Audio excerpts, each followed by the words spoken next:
Some viewers may find this disturbing. Viewer discretion is advised. Hey guys, it's Abby, and welcome back to the channel. We are going to continue with this stupid Iceberg video with The Waters. So enough stalling, let's get into it. Half-Life Dreamcast. Half-Life for the Dreamcast was first announced at the Malia trade show in 2000. Captivation Digital Laboratories would have developed the port, while Gearbox Software would create new content such as Half-Life Blue Shift. Half-Life for Dreamcast faced many delays as game reviewers criticized the inconsistent frame rate, long loading times, and lack of online multiplayer. The game would be delayed into June 2001 in an attempt to iron out these issues. However, on June 15, 2001, publisher Sierra Entertainment announced that the Dreamcast port would be cancelled due to the failing sales of the Dreamcast console. The port was already completed, only weeks away from shipping. Half-Life Blue Shift would be released on PC, and the visual upgrades would be used in the Half-Life High Definition pack. In 2003, a leaked build of the port was found online. This build was dated back to May 23, 2001, only 1 month before the game's cancellation. In 2012, Revenant 100, aka Murphy Black on YouTube, and their team converted the Dreamcast version into a PC mod for Half-Life on Steam. Cartoon Network Flash games. I know this one. Back in the 2000s, Cartoon Network's website was a popular hub for fun Flash games based on their shows at the time. However, Cartoon Network started removing games based on shows that have stopped airing. Games from shows such as Camp Lazlo, Courage the Cowardly Dog, and Ed, Edd and Eddy were delisted off the site, causing fans to curate many archives. Adobe adding Flash support also didn't help as Cartoon Network continued to restructure its games library. There are plenty of Flash alternatives like Flash Arch or Blue Maxima's Flashpoint, which may have some Cartoon Network games available. Even with these archival attempts, there are plenty of missing Cartoon Network games lost to time as people continue to discuss their memories of playing them. Super Mario's Wacky Worlds. Super Mario's Wacky Worlds is a cancelled new sequel to Super Mario World on the Philips CDI system, rather than the SNES. The game was developed by Nova Logic and was a part of a deal where Nintendo would lend their IPs for CDI games in exchange for an SNES CD peripheral developed by Philips. It was first conceived when a Nintendo sales executive told Nova Logic that an SNES-style game can be made on the CDI, so they decided to create a Super Mario World sequel. Developers Silas Warner and John Brooks would make a prototype in 2 weeks by working constant 24-hour shifts. That prototype would later be expanded upon. At the same time, Nova Logic attempted to use the least amount of budget possible because they wanted to focus on other games such as the Comanche series. The demo impressed Nintendo, but they decided to cancel the game because of the CDI's low sales. The final prototype had most of the art and design finished, even though there are no sound effects besides the jumping sound. The music was taken from Super Mario World, which couldn't take advantage of the CD format's robust audio. As of now, 3 prototypes exist, with one being sold on eBay for $1,000. These prototypes are very buggy, with Mario being unable to swim, freezing enemies by touching them, and levels loading to nothing. A ROM has been leaked online and is available for download. Team Fortress Invasion. Never heard of this one. Invasion was a cancelled iteration of Team Fortress 2. It was revealed after the Half-Life 2 source code was leaked in 2003. Within the leak, models for a human character and an alien were found. The source code of Team Fortress 2 was revealed as well. After scrapping Team Fortress 2 Brotherhood in Arms, the first attempt at making a Team Fortress sequel, Valve abandoned the realistic style and conceptualized a steampunk sci-fi style. The game would have 15-minute rounds called acts, and pitted aliens and humans against each other as they fought for control zones. Invasion was ultimately scrapped as Valve believed it grew too complicated and wanted to streamline the gameplay. Some parts of this build were reused in the Invasion community update for the final game. A playable build of Invasion was created by the Missing Information team, which showcases a match between humans and aliens as they fight each other for resources. Some of the previous classes from Team Fortress Classic were supposed to appear in Invasion, but the mod only has 6 of those classes. Oh jeez. Garry's Mod Xbox One port. I don't know this one. I couldn't really find anything about any console port of Garry's Mod, but it sounds like a pretty interesting idea. All I found was this petition of someone asking developer Facepalm Studios to port the game onto Xbox One and PS4 because they feel it's unfair that the game is PC exclusive. Other than that, a console port of Garry's Mod at this point is pretty unlikely. Yeah, sadly. Anyways. Let's mute the ad, because this is undoctored, unedited footage. World of Warcraft, Hall of Tortured Souls. The Hall MMOs of Tortured Souls, more commonly known as the Room of Upside Down Sinners, is a chamber submerged in water that had humans hooked upside down on chains. Initially, the area was supposed to be inaccessible to players, but glitching through a wall or dying to become a ghost allowed players to get in. Once inside, rooms named the Slough of Despair and the Pit of Criminals can be found, with the Room of Upside Down Sinners being the centerpiece. These rooms were a departure from WoW's theme as it is more dark and ominous. Some believe these rooms were sealed off to prevent the game from getting an M for Mature rating. However, the area is now accessible in the conclusion of the Riddle of the Lucid Nightmare puzzle. On an unrelated note, this entry shares the same name as the Microsoft Excel 95 Easter egg. The Easter egg is activated by going to the 95th row of a blank spreadsheet, going to the Help menu, and clicking on the Tech Support button while holding down Ctrl-Alt-Shift. A window would pop up, titled The Hall of Tortured Chambers, showing a first-person perspective where the player can roam the world. The map consists of distorted, brightly colored walls and pathways that sort of resembles Doom. Players would find panels with the name of the Excel team scrolling down. That's a cool game. At the credits panel, if the player does a 180 turn and then types Excel KFA, a wall would vanish and reveal an eerie picture of the development team. Well, that's kind of creepy. Doom original floppy disks. Don't know this one either. Doom was first released in 1993, so it's a given that they would be released on floppy disks. Its software pioneered in shareware, where one would download the first episode of the game and then buy the other episodes via mail. Because of Doom's popularity, many other companies started selling their own copies of Doom on floppy disks. I hate to be a Gen Zer for a moment, but the mail is kind of an outdated process now, especially when you're buying stuff via mail. Like, sending money via mail is kind of a iffy thing. These discs are sought out by collectors as many of them can go for lucrative prices online. In 2017, Doom creator John Romero sold his original Doom 2 discs for more than $3,000. Yeah, this is for making Daikatana. Manhunt, violent BDSM segment included. Ooh, I don't While the even first care Manhunt didn't really get any censors, the So, sequel, Manhunt 2, had plenty of issues with the ESRB at release. Here we go. The game was initially rated with an AO for adults only rating, which essentially bans it from any console platforms and retail stores. In response, the developer Rockstar Games censored some graphic scenes to get an M for Mature rating, relieving the game from any previously mentioned restrictions. Rockstar incorporated censorship methods such as blurring their execution scenes, removing innocent characters, and excluding decapitations.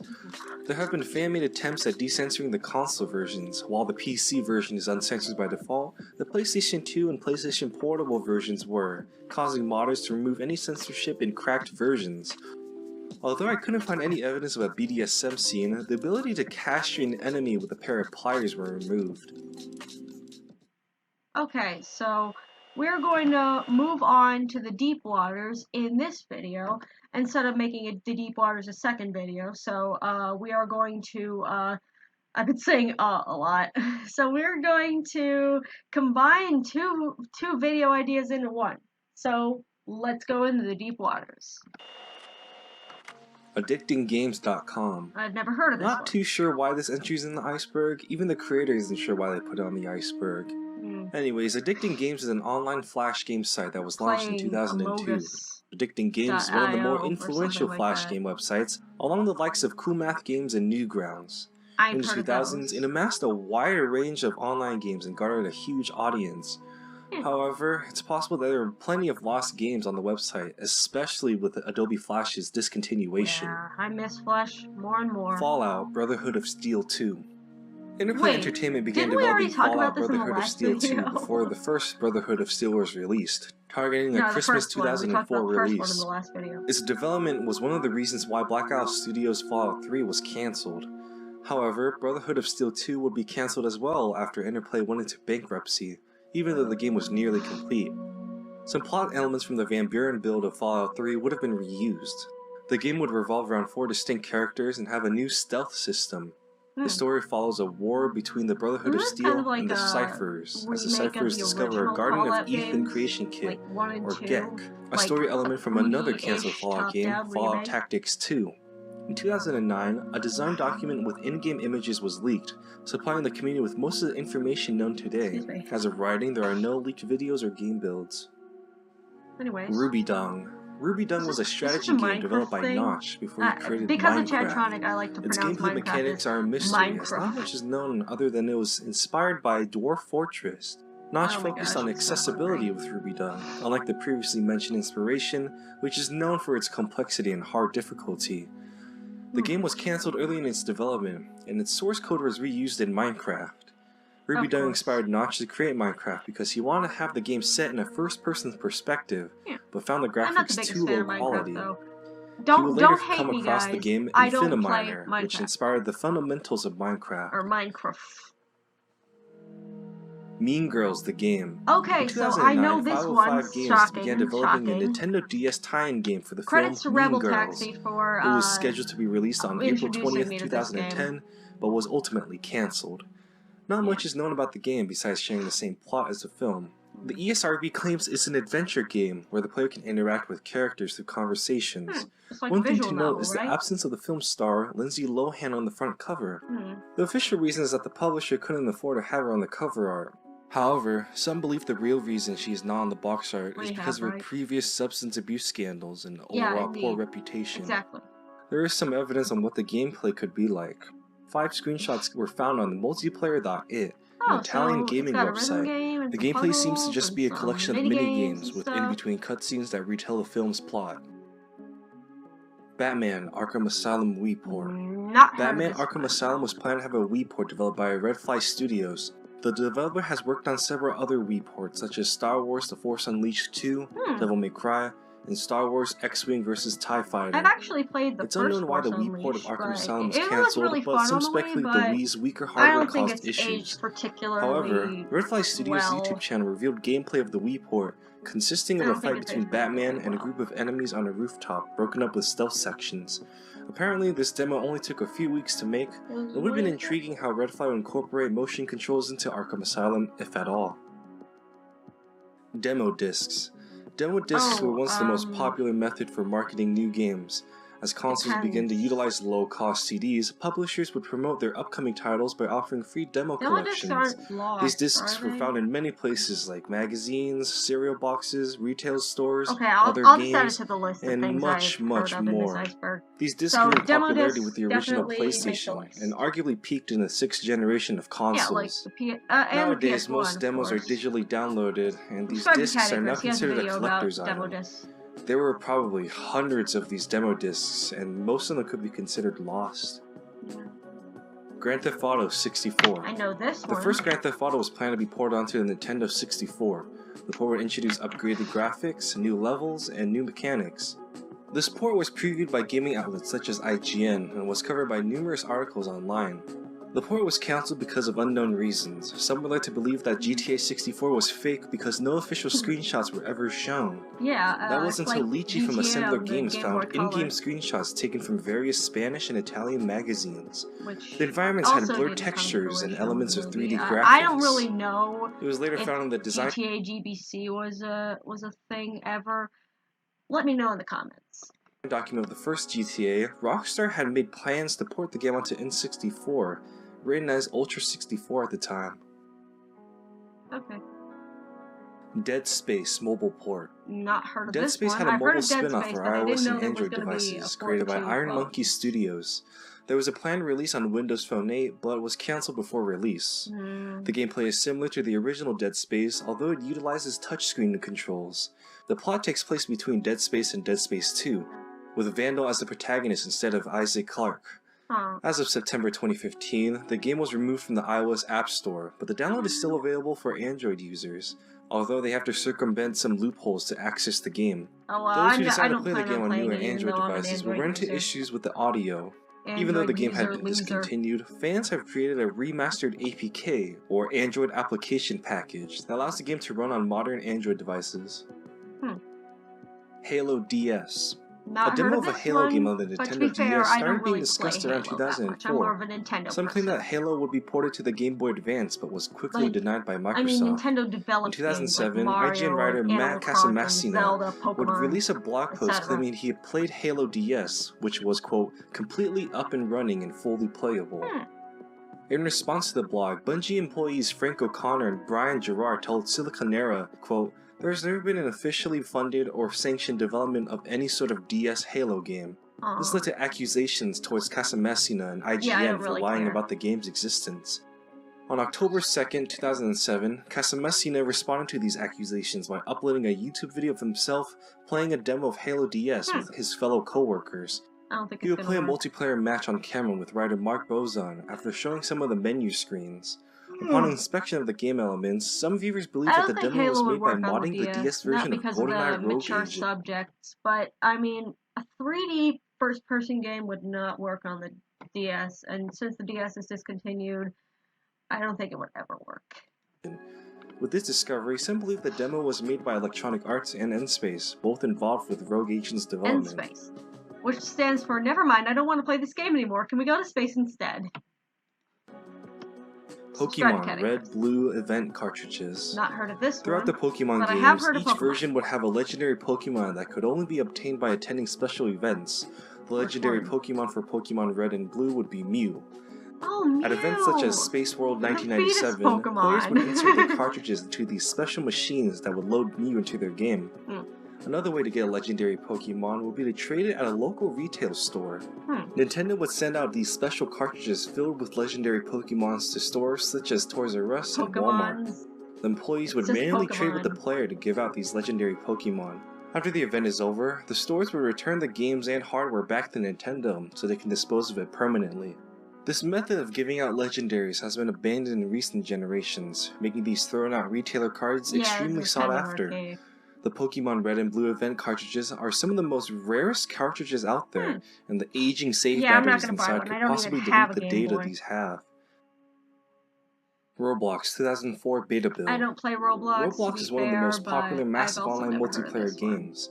It began development in 2003 by David Baszucki and Eric Cassell, where it was first named GoBlox before being changed to Dynablox. It was then ultimately changed to Roblox, a portmanteau of robots and blocks, because Dynablox was an unmemorable name.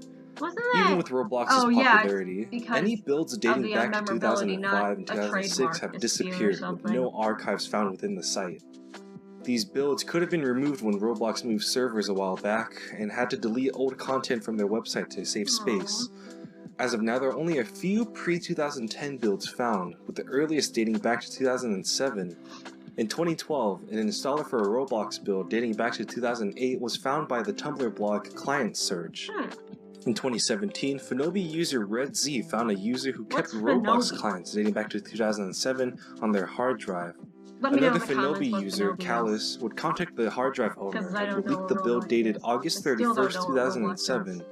Hours after the leak, user CloneTrooper1019 published a vanilla version of the build onto GitHub, which contains all of the components to run it properly. What is it? Ice cream? On March 14th, 2021, Clone Trooper found another early Roblox build dating back to March 2007, making it the earliest build discovered. Okay, so moving on to the next iceberg will be in the next video. So, like and subscribe, hit the bell to stay updated, check out Nate Edom, like and subscribe to Accessible Funky, and take care. Bye.